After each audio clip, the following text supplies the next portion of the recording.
You embarrassed me in front of everyone, Amanda hissed, her voice sharp as crystal. Melanie didn't flinch. I told the truth. At my charity gala, Amanda's manicured fingers clenched around her champagne glass. You humiliated me publicly. You ruined my image. Melanie leaned in, eyes steady. Then maybe you shouldn't have built your image on lies. The silence between them was louder than the applause still echoing from the ballroom. In that moment, Melanie realized something: the world Amanda ruled with charm and deceit was beginning to crack, and she was the one holding the hammer. The chandeliers of the Corinthian ballroom sparkled like diamonds above rows of round white linen tables, each set with gold-rimmed china and hand-printed name cards. The gala was in full swing. Champagne flowed like water. Waiters in tuxedos glided across the floor with practiced ease. The cameras from Channel 7 were already live streaming. It was Amanda Harper's night. A dazzling force in the city's social scene, Amanda wore a crimson gown that shimmered with every camera flash. She was the face of Hearts United, a high-profile charity supporting single mothers and displaced women.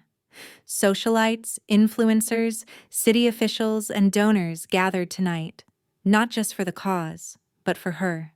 At table 9 near the rear of the ballroom, Melanie Harper swirled the untouched champagne in her glass. Her black dress was modest, her makeup understated.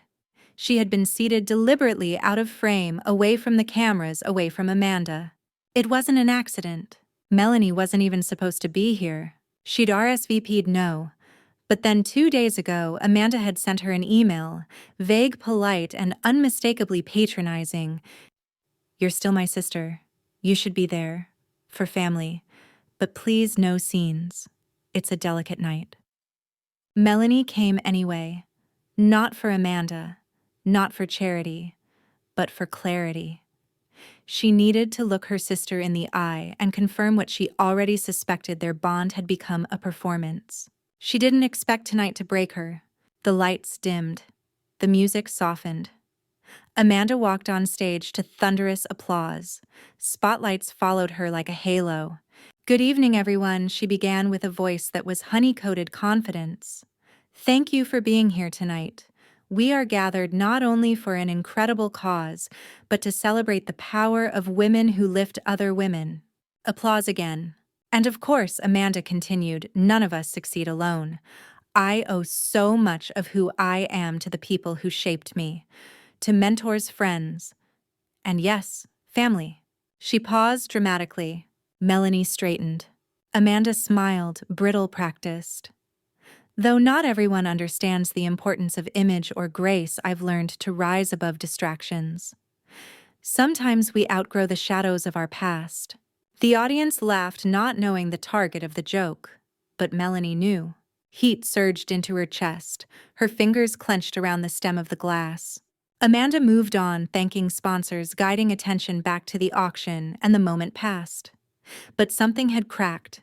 Melanie stood silently, left the table, and slipped outside into the cool night air. She stood under the marble portico, staring at the city lights beyond the garden. Laughter echoed from the ballroom behind her, but it sounded like something from a different world. Footsteps approached. Melanie. She turned. It was Caleb, a journalist she recognized from a local nonprofit magazine. They had met briefly at another event years ago. He looked surprised. You okay? He asked gently. Melanie hesitated, just needed air. Caleb looked uncomfortable. That speech was something. Melanie managed a tight smile. It was classic Amanda. He nodded, then added cautiously, Look, I don't want to overstep. But I've been looking into some things. Financials, filings. Her charity has discrepancies. Melanie's heart skipped. Discrepancies. Caleb lowered his voice. Too early to say anything conclusive. But I've seen patterns, donation cycles that don't match the public reports. Payments to consultants who don't exist. Melanie stared at him. I thought it was just ego, she whispered. But maybe it's more. He glanced toward the ballroom. I know this isn't the right moment, but if you're willing to talk, I could use someone close to her. Someone who knows the inside. Melanie didn't answer right away. Her mind flashed with memories Amanda mocking her in front of friends, minimizing her accomplishments, erasing her from family narratives. But this was bigger. She turned back to Caleb. "Meet me tomorrow," she said. Back in her apartment that night, Melanie sat on the floor beside a half-unpacked box from 3 months ago. She had moved here after losing her job at the design firm. Downsizing, they said. But Amanda had spun the story to their parents as Melanie being directionless again. She pulled an old binder from the box, family photos, old letters, a few printouts of Amanda's early press appearances. She flipped through them slowly, her fingers trembling. She stopped at a photo of them as teenagers. Amanda in her cheerleading uniform beaming. Melanie beside her in jeans and a hoodie, awkwardly smiling. Underneath was a sticky note Amanda had once written. "Mel, remember, if you want to be taken seriously, stop dressing like a disaster. Image matters." Melanie crumpled it. Maybe Amanda had always been this way. But now the world was watching her, believing her, crowning her. Unless someone told the truth. The next day, Melanie met Caleb at a quiet coffee shop in the Mission District. She brought an old laptop and a box of printed emails. "She used to forward me drafts of her speeches," Melanie said. "Sometimes she'd ask me to write them, but she always removed my name afterward." Caleb raised his eyebrows. "Plagiarism, that's a start." Melanie opened a folder. Here, this one was for a speech in Chicago. "I wrote the original version." She changed 3 words. Caleb scanned them. "Wow. She says she's self-made," Melanie said, voice tight. "But Dad paid for her apartment until she was 28. I helped her design her first business cards. And the gala. It's all funded by donor money. Her lifestyle brand barely exists." Caleb started taking notes. Melanie hesitated. "Do you think anyone will care? If we can prove fraud, they'll care." She exhaled slowly. "Then I want in." That night, Melanie sat alone again, staring at the city skyline through her apartment window. Somewhere out there, Amanda was being congratulated, adored, photographed. But something had changed. For the first time, Melanie wasn't shrinking. She was planning, and her sister had no idea what was coming. Melanie Harper remembered the first time her sister lied in public. They were 10 and 12. The lie was small, harmless on the surface. Amanda told their mother that Melanie had broken the vase in the hallway, when in fact it had been Amanda chasing their dog around in socked feet. It wasn't the lie that hurt. It was how easily their mother believed it. That small moment etched itself in Melanie's memory, not because of the broken glass, but because it was the first time she felt invisible. It was the first time she realized that her sister's shine could eclipse her completely. Their childhood in Pacific Heights was privileged, beautiful from the outside. White picket fences, ballet lessons, ski trips, and prep schools. But beneath the surface, the Harper family was image-obsessed. Their mother, Marlene, had been a pageant finalist in her 20s. Their father, Ronald, was a property investor who wore $1,000 suits to breakfast. In that world, Amanda thrived. By 14, Amanda was student body president, class queen, and anchor on the school's video announcements. Her charisma was magnetic, her ambition endless. Melanie, by contrast, stayed quiet, an artist, a reader. A child who collected pressed flowers and wrote poems in the margins of library books. But Amanda was always 2 steps ahead. When Melanie made her first clay sculpture in 9th grade, Amanda submitted a similar one to a regional contest and won. When Melanie wrote a story that got published in the school journal, Amanda referenced it in her college application essay, subtly implying it was her idea. By the time they reached adulthood, the dynamic was set in stone. At family holidays, Amanda arrived late but drew all attention. At birthdays, she brought gifts that outshone everyone else's. She gave speeches at family weddings, hosted fundraisers, and always made it seem like Melanie was the sweet one, the quiet background piece. No one asked what Melanie thought. No one ever asked how she felt. And then came the years of adult friction. When Melanie took a job at a nonprofit design studio in Seattle, Amanda dismissed it as just a cute little hobby. When Melanie dated a musician, Amanda invited her to dinner with investment bankers and laughed about the guitar boy later. Their relationship became a performance, a carefully balanced play in which Amanda sparkled and Melanie stayed muted. But not anymore. Caleb sent her a link the next day, a public 990 form from Amanda's charity Hearts United. It showed 3 years of donations. The amounts were large millions raised through various fundraisers, including corporate partnerships. But something was off. Melanie sat at her dining table with a highlighter and a cup of coffee, scanning every line. "Who is Bliss Global Consulting?" she asked aloud. The firm had received over $400,000 in fees over 18 months. But Melanie had never heard of them. She Googled the name. No website, no staff profiles, just a P.O. box in Nevada. She sent the link to Caleb. Within the hour, he replied, "Fake shell. Could be Amanda's. I'll dig deeper." Melanie felt adrenaline surge through her. This was no longer just about sisterly resentment. This was fraud, public, traceable, and damaging. But she needed more. She called her cousin Ella, one of the only family members who didn't orbit Amanda's social glow. "Hey," Melanie said. "Do you remember Amanda's first event for Hearts United? The one at the rooftop garden?" Ella snorted. "Of course. She made me wear white and then said I clashed with the linens." Melanie laughed. "Do you still have photos from that day?" "I might." "Why?" "Do any show the Bliss Global people?" "Anyone she introduced?" There was a pause. "You think she faked donors?" "I think she faked a lot more than that." The next morning, Ella texted her 20 photos.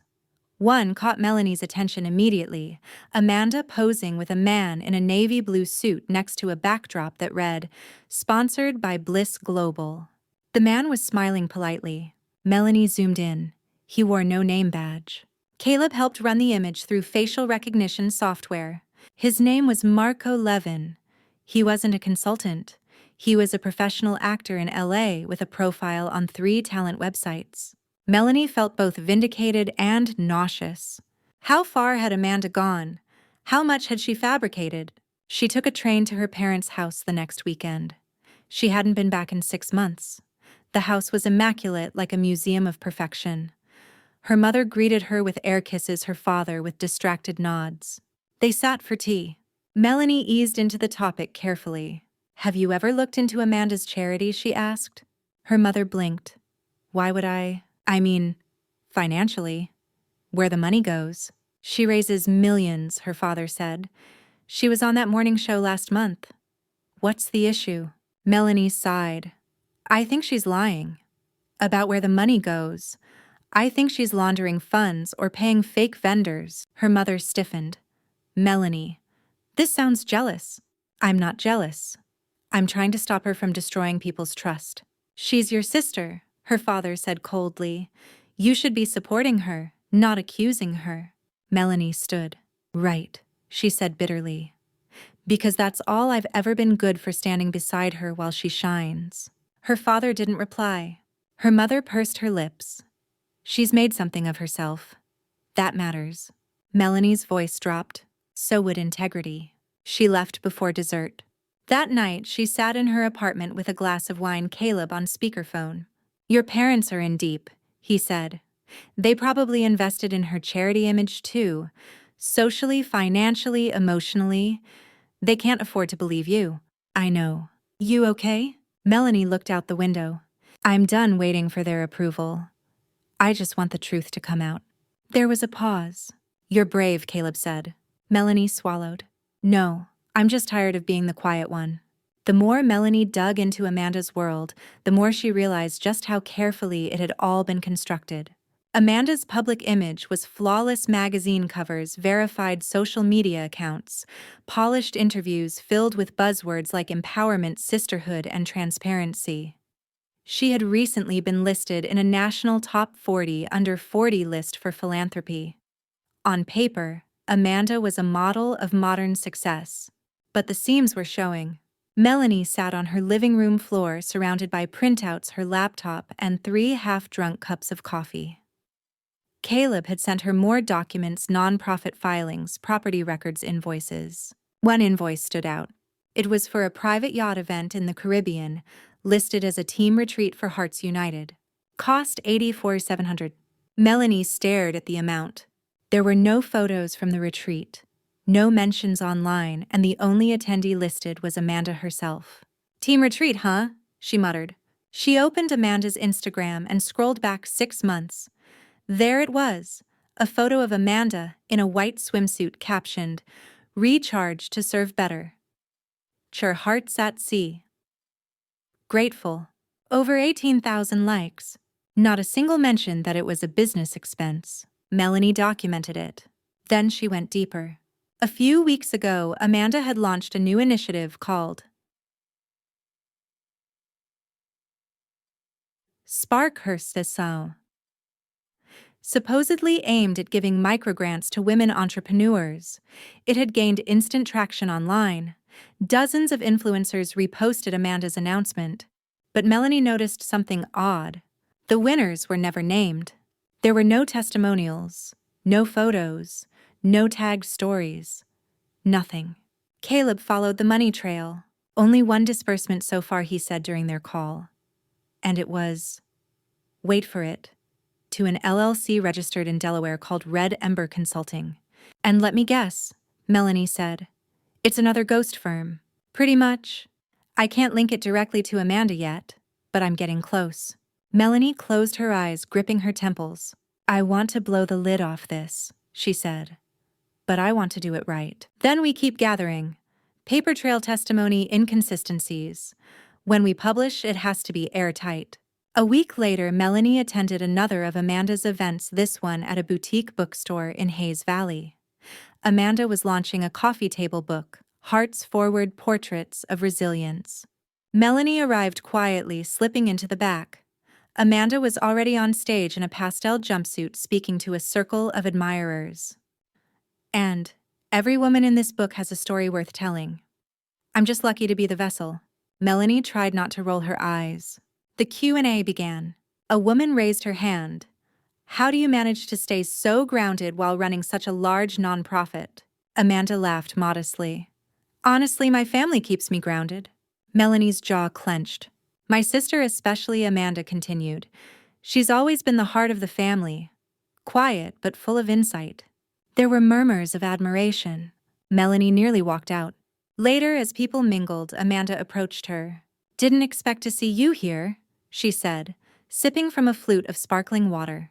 I wanted to see how the book turned out. Amanda tilted her head. You always had a critical eye. I hope you're not here to ruin another one of my events. Melanie stared at her. Funny. I thought you were the one who ruined our relationship. Amanda's smile didn't reach her eyes. You've always been so dramatic. No, I've always been honest. That's what scares you. Amanda leaned in, whispering tightly, Careful, Mel. You don't want to start something you can't finish. Melanie whispered back. Then maybe you shouldn't have started lying. That night, Melanie wrote everything down. Not just the documents. Not just the inconsistencies. But the emotional truth. Every time Amanda had humiliated her in front of friends. Every time she stole credit. Every time she played the victim while twisting the knife. She wasn't just exposing a financial fraud. She was exposing a system, a hierarchy built on charm, manipulation, and fear. Amanda had built her charity on the illusion of vulnerability. Melanie was going to tear it down with the truth. Melanie didn't sleep much. Her dreams were tangled webs of Amanda's voice, their parents' disapproving glares, and cameras flashing like lightning in a storm. Every morning she woke up more tired than before, but the fatigue fueled her. She and Caleb had been gathering evidence, steadily scans of fake invoices, inconsistencies in 990 forms, and now proof that one of Amanda's board members had used a pseudonym to make donations that were funneled into a private investment account. Every time they thought they had hit a dead end, another loose thread unraveled. Still, Melanie felt the pressure mounting, not from the investigation but from her family. Her parents had called twice since her last visit. The first time she ignored it. The second time she answered. Melanie, her father said, voice tight. You've been talking to reporters. Caleb's not just a reporter, she said. He's an investigator. And yes, we're uncovering some things. "You're tearing down your own blood," her mother snapped from the background. "No," Melanie replied. "I'm exposing lies. I'm protecting people." "Do you think this will make you look better?" her father said harshly. "Do you think this will fix your own failures?" Melanie closed her eyes. She knew that tone, the one that implied she'd always been a disappointment. "I'm not doing this for image," she said. "I'm doing it because it's right." "You'll regret this," he warned. But she didn't hang up in shame. She hung up in resolve. The next day, Amanda called. Her voice was cold-clipped. "You've been snooping," she said without preamble. "I've been uncovering," Melanie corrected. "You don't know what you're doing." "I know exactly what I'm doing." Amanda's voice cracked. "You're ruining everything I've built." "No," Melanie said, standing by her apartment window. "You did that the moment you decided the truth didn't matter." There was silence. Then Amanda hissed, "If you go public with this, I'll make sure no one ever listens to you again." Melanie didn't respond with threats. She responded with the truth. "You already tried that," she said. "And I'm still here." She ended the call. Later that week, Melanie met Caleb at a co-working space in downtown San Francisco. He had something new: records from Amanda's speaking engagements. Most of the honorariums had been routed through shell accounts disguised as nonprofit consulting. Over $120,000 in the last 8 months, Caleb said, tapping the spreadsheet. And none of it reported. Melanie leaned back in her chair. "Do we have enough yet?" "Almost. We'll need a testimony. Someone who worked with her directly." Melanie thought for a moment. "What about Kira?" Kira had been Amanda's assistant 2 years ago. She'd left abruptly, citing creative differences, but Melanie always suspected something deeper. Caleb reached out. 3 days later, Kira agreed to meet. They met at a quiet cafe near the marina. Kira arrived with sunglasses and tension in every step. "I shouldn't be here," she said. "Amanda made me sign an NDA. "We're not asking you to break it," Caleb assured. "Just to confirm what we already know." Kira hesitated, then sighed. "She cut corners constantly," she said. "She had me forge signatures on vendor forms, backdate donation receipts. She said it was standard practice." Melanie's stomach turned. Kira pulled out a flash drive. "I copied some files before I left. I didn't know what to do with them, but maybe you do." Melanie took the drive with trembling hands. "Thank you," she whispered. That night, she sat alone in her apartment, watching the file directory open. Photos, spreadsheets, emails. Receipts from trips labeled as outreach that were clearly personal. Internal notes calling certain donations PR currency. A budget proposal that included hush money for a disgruntled vendor. This was it. It was everything. But it wasn't just about exposing Amanda anymore. It was about setting herself free.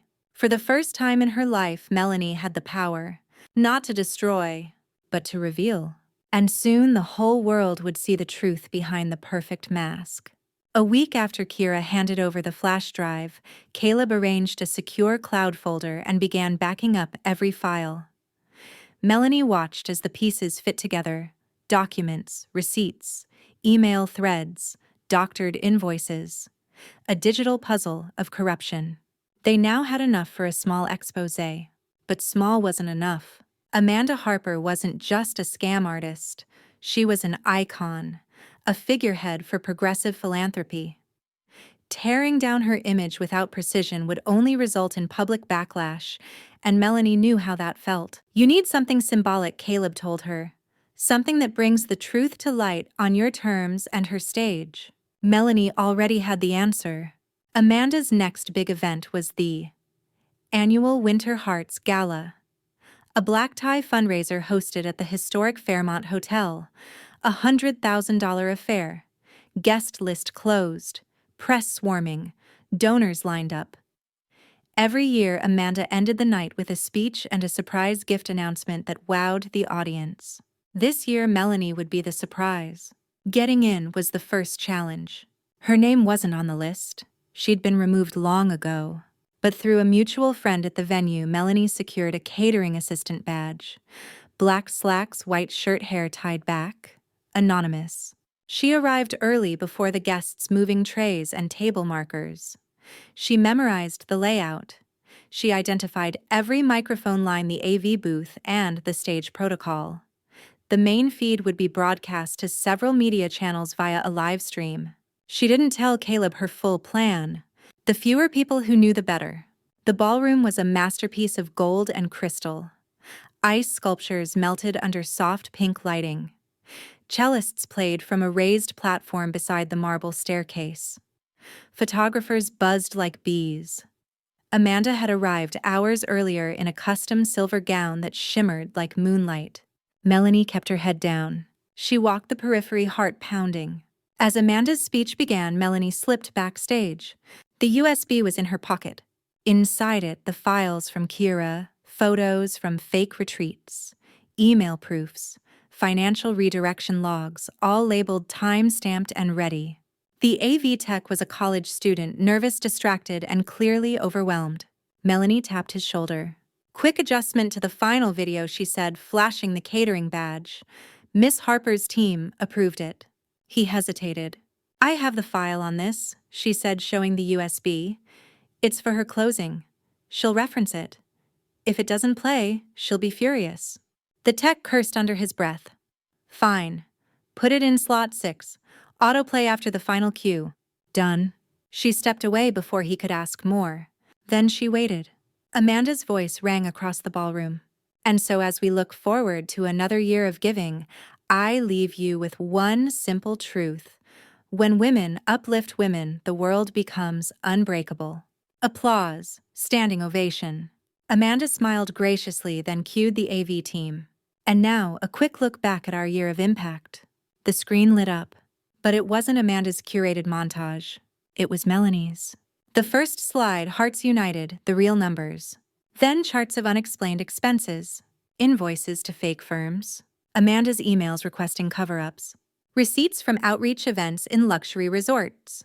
A headline flashed, "Former assistant speaks out. Fabrication and fraud inside Hearts United." The crowd gasped. Amanda turned to the screen, frozen. People murmured. Phones came out. Camera flashes erupted. The AV tech fumbled. Amanda yelled. But the feed had already gone live. Twitter buzzed. Journalists in the room began typing. And then on screen, a final message. "This is not a takedown. This is the truth." Signed, Melanie Harper. Amanda's PR team scrambled. The event ended in chaos. But Melanie walked out silently through the back kitchen. Unnoticed, unashamed, unburdened, and finally unafraid. In the days following the gala, silence was not Amanda Harper's friend. Melanie had expected a social media frenzy, accusations, backlash. But what came instead was stranger and eerie quiet. Amanda's accounts went dark. Her team released a vague statement citing technical difficulties with the presentation, but the damage was done. The USB footage had already spread. Clips of the projected documents went viral. TikTokers dissected the fraud. Reddit threads pulled apart financial inconsistencies. Former employees began coming forward anonymously. And for once, the world listened to someone other than Amanda. Caleb's inbox overflowed. Whistleblowers, disillusioned donors, a former CFO who claimed Amanda had silenced him with an NDA and a severance check. Every day, Melanie met Caleb in the same co-working space, reviewing statements, building a timeline, cataloging evidence. They created a master spreadsheet, Operation Glasshouse. It tracked every payment, every shell firm, every redirection of charity money. Melanie, who once feared math, now understood it as power. Amanda had routed over $2.1 million through fake vendors in 2 years. She had hosted healing retreats for marginalized women that never happened, except for one, which turned out to be her birthday weekend in Napa. She had inflated donor numbers, claimed affiliations she didn't have, and yet the story hadn't broken formally. Caleb was waiting for one final piece. "I want to publish in The Atlantic," he said one evening. "National reach. And for that, we need one on-record insider." Melanie hesitated. "I could do it." Caleb blinked. "You sure? She's my sister. That means I've got the clearest view of the rot. You'd be nuking your family name. It's already been scorched." She signed the release. Caleb wrote the draft. Before it went live, he let her read it. Title: The Gala Queen and the Hollow Empire, Inside the Fall of Amanda Harper. Melanie's name was front and center. Her quotes cut through years of silence. There comes a point where silence isn't grace, it's complicity. The article ran 4,000 words, balanced, documented, unflinching. Melanie cried when she read it, not out of fear, out of release. The article published on a Thursday. By noon, Amanda was trending. By evening, donors issued statements of separation. The city council that once honored her revoked her commendation. Brand partnerships vanished. Speaking gigs canceled. Melanie stayed home and watched it unfold. Her inbox flooded with interviews, podcasts, book offers. She ignored them. She didn't want fame. She wanted truth. But something unexpected happened the following week. She got a letter from Amanda.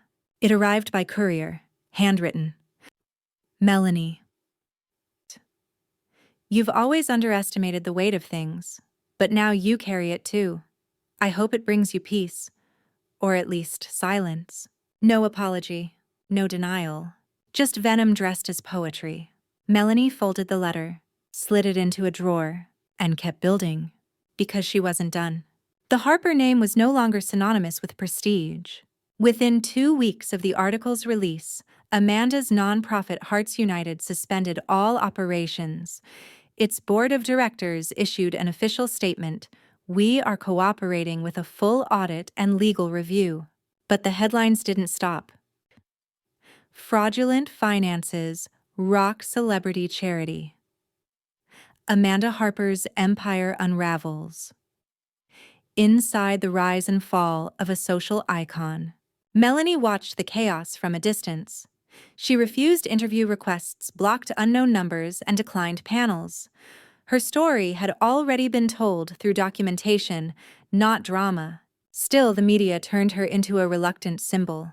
Not a heroine, not a whistleblower, but something between. Caleb was fielding offers too. His piece in The Atlantic was nominated for a national magazine award. But he kept Melanie in the loop. He sent her messages daily. Another ex-employee came forward. A university dropped Amanda's honorary degree. She's deleted her Twitter account.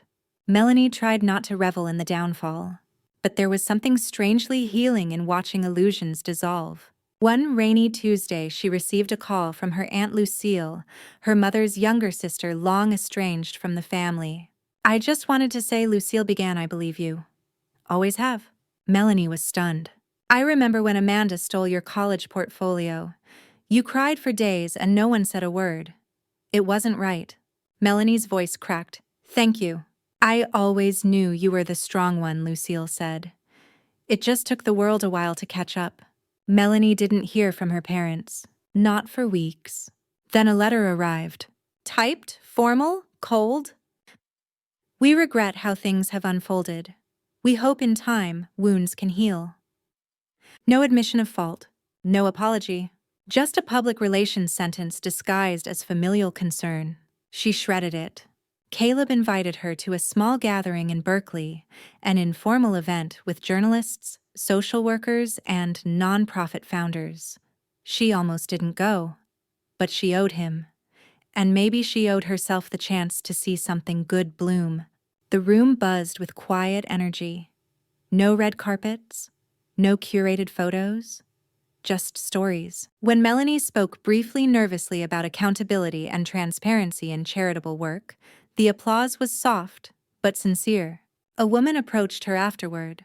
"I read your story," she said. "It gave me the courage to leave the foundation I was working for." They were hiding things too. Melanie blinked. "You saved more people than you know." That night, Caleb walked her to her car. "You okay?" "I think so," she said, still adjusting. "You could start something new," he said. "Consulting, advocacy, education. People trust you now." Melanie laughed softly. "That's new.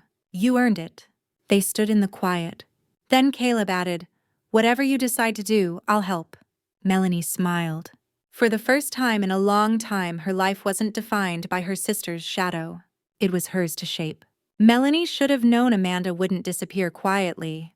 3 weeks after the article's publication, rumors started to circulate. Melanie fabricated the documents. She always resented her sister's success. She partnered with a journalist for clout. The whispers slithered through influencer circles, comment threads, and private donor chats. The source was always unclear, but the tone unmistakable. Amanda was fighting back. Not with facts, with shadows. Caleb texted her screenshots. She's trying to reframe the story, he said. New PR firm. Quiet character assassination. This is textbook reputation warfare. Melanie stared at the images. One post implied she was mentally unstable. Another hinted she had been paid to lie. She felt a familiar heat creep up her spine. Shame, fear, exposure. But she pushed it down. No interviews, she told Caleb. No online rebuttals. The work speaks for itself. You sure? Yes, she said. I won't play her game. We keep building. Instead of defending herself, Melanie focused on impact. She and Caleb partnered with 2 former Hearts United employees to draft a report on nonprofit accountability. They outlined red flags, whistleblower protections, and tips for donors. They launched a quiet initiative called Clear Ledger, a digital watchdog tool that scanned IRS 990 forms for suspicious activity. They didn't put their faces on it. They didn't chase press. But people noticed. Within a month, 3 small charities were flagged for misreporting. A law firm offered to partner pro bono. Clear Ledger gained traction. Then came the podcast request. The host was Naomi Kim, a journalist known for long-form investigative storytelling. Her series, Dismantled, had exposed corruption in wellness retreats and tech nonprofits. Naomi asked Melanie to speak, just once, to tell the story her way. Melanie agreed, not to defend herself, but to close the loop. The episode aired 2 weeks later, titled The Sisters' Ledger. It was downloaded 600,000 times in 3 days. In it, Melanie spoke clearly, calmly. She explained the spreadsheet trails, the fake vendors, the silenced employees. But she also spoke of grief. What broke me, she said, wasn't the money. It was realizing that no matter how much I loved her, she never saw me as anything more than a threat to her image. Listeners flooded the comments with support. Others came forward with stories of their own siblings, spouses, friends who had used image as a weapon. Amanda didn't respond. She couldn't. Truth had eclipsed the performance. That Friday, Melanie sat alone in her kitchen with a mug of tea. Her phone buzzed with another interview request. She declined it. She didn't need a stage. She had reclaimed her voice. And that was more than enough. Amanda Harper had become a ghost. Her public profiles were gone. Hearts United's website now displayed a single sentence. This organization is no longer active. Investors pulled out. Speaking engagements dried up. Even her former allies in the social sphere deleted old posts or quietly distanced themselves. Melanie hadn't heard Amanda's voice in over a month. And yet Amanda was everywhere. Not in presence, but in consequence. Melanie walked through the foyer of a small nonprofit downtown, the Women's Resource Collective. A real charity. Modest, impactful, transparent. She had volunteered to help them rebuild their digital footprint and donor reporting structure. Her skills weren't flashy, but they were grounded. The director, a woman named Jada, greeted her with a warm smile. We were so nervous at first, Jada said. With everything that happened in the media, trust has been hard to earn back. But then we read your article, and your Clear Ledger audit helped us pass an external review. Melanie felt something flutter in her chest. Gratitude. Purpose. At home, she started sketching again. Not budgets or timelines. Art. She'd cleared a wall in her apartment for painting. Color returned to her fingers. Abstract shapes gave voice to emotions she hadn't known how to name: betrayal, catharsis, clarity. One afternoon, Caleb stopped by to return a signed contract for their ongoing collaboration. He paused in front of a crimson gold canvas. That one feels honest, he said. Melanie smiled. It's called Uninvited Truth. You should exhibit. She laughed. Maybe someday. He added gently, You've spent so long unraveling someone else's narrative. I think it's time you started writing your own. Then came the call. Private number. Amanda. Melanie stared at the screen, then picked up. Neither of them spoke for 5 seconds. Finally, Amanda said, "They're suing me." Melanie didn't reply. Amanda exhaled sharply. "You really did it. You destroyed everything." "No," Melanie said calmly. "You did that." Amanda's voice dropped. "You never understood how hard I worked to keep it all afloat." "I understood. That's the tragedy." A pause.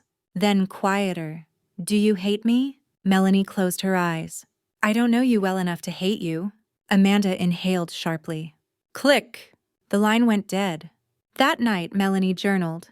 She wrote about grief, the grief of losing a sister not to death, but to distortion.